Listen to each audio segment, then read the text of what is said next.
Everybody, welcome back. We're continuing on our series, John Maxwell series, 21 Irrefutable Laws to Leadership. And today we're looking at law number 7, the law of respect. And before we go any further, I just want to say thank you for sticking with us. You're a third of the way through this series. Hopefully it's been encouraging to you. It's been educational. It's helped to raise your leadership lid.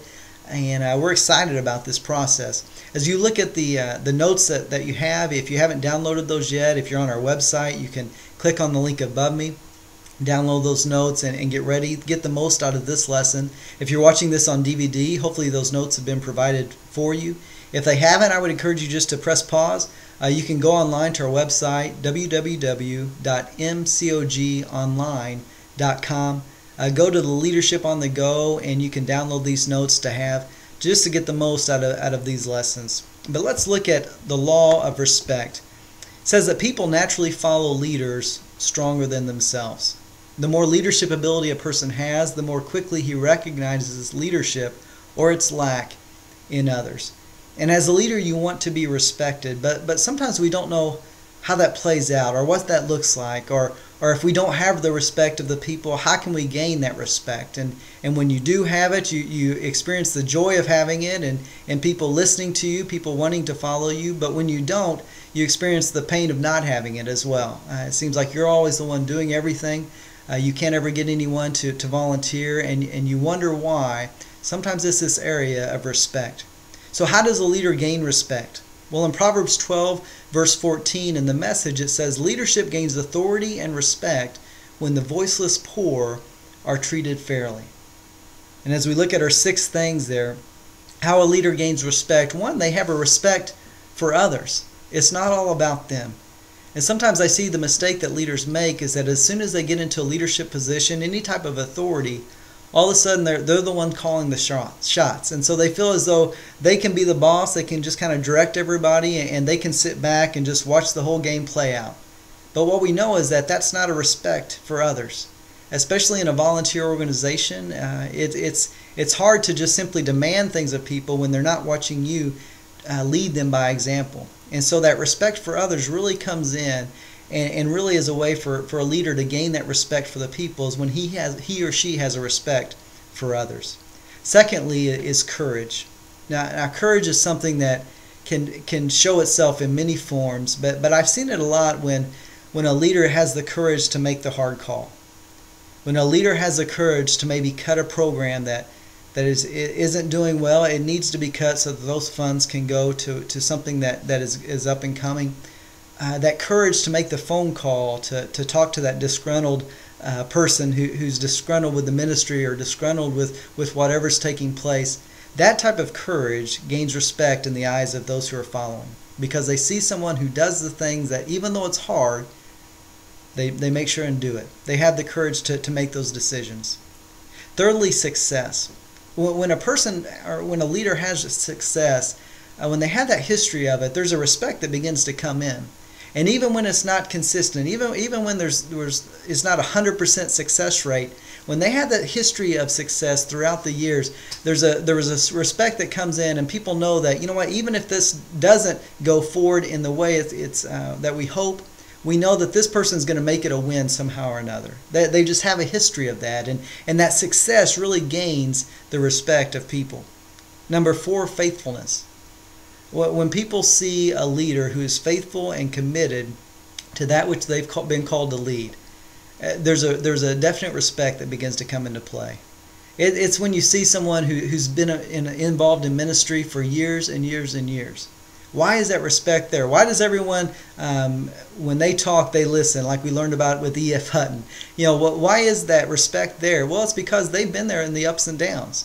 They haven't ran away when things got tough. They haven't ran away when money got tight. No, they were the leader through thick and thin, and their faithfulness to that really gains the respect of the people.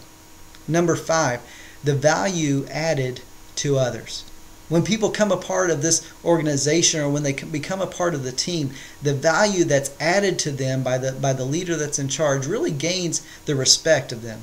They feel like they're important. They feel like they're a part of a team, and that value that can only be added by the leader is something that really is often overlooked.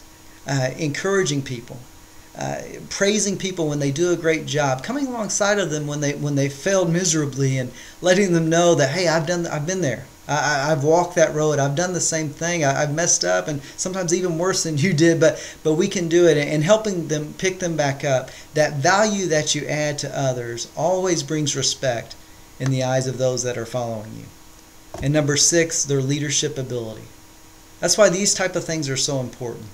Always measuring yourself as a leader, and really trying to continue to better yourself as that leader. As you increase your leadership ability, people will respect it. And as more and more people respect it, you'll see that you have greater and greater influence within their eyes and among those that you're leading. So the test of respect. How do you know where you're at? If you have a leadership team that you're a part of, maybe within the church, or maybe you're a leader in the workplace, and you want to know where your respect level is, here's a couple of things that you can do. The response of the people when the leader asks for a commitment. When you have a job that needs to be done and you call upon people and ask them to commit to a project or to a ministry or to a ministry event, what is their response? It tells you a lot about the respect that they have for you.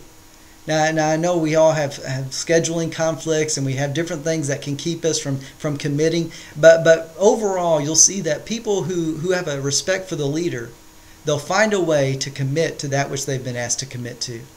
The leader that you see always having to do it themselves, you have to begin to ask yourself, do they have the respect of those that they're leading? If they did, they would have people coming alongside of them. Question number 2, the response of the people when the leader asks for change. Now we all know that's a whole nother video in itself, but no one likes change. And so for a people to go along with change, for people to trust in that change, must mean that they have a respect for that leader. And if there's obstinate against that, if there's a pullback nature when a leader is asking for change, then you look at the respect level that they have for them. And maybe it's not quite there. Maybe they don't feel like that person has been there long enough to trust, or maybe they don't feel like they've had enough success to trust, or they're really wondering about their leadership ability to lead them into this new area of change. Whatever it is, if you want to gain that respect that helps you get the response of the people when it comes to change, to get them to commit to things, all you have to do is look at those 6 things and ask yourself, how am I doing in gaining the respect of the people? We continue on. The questions there that say, number 1, do I possess the qualities that earn respect? Do I possess these 6 qualities, and if so, why not? Number 2, do those closest to me respect me? This is a great question.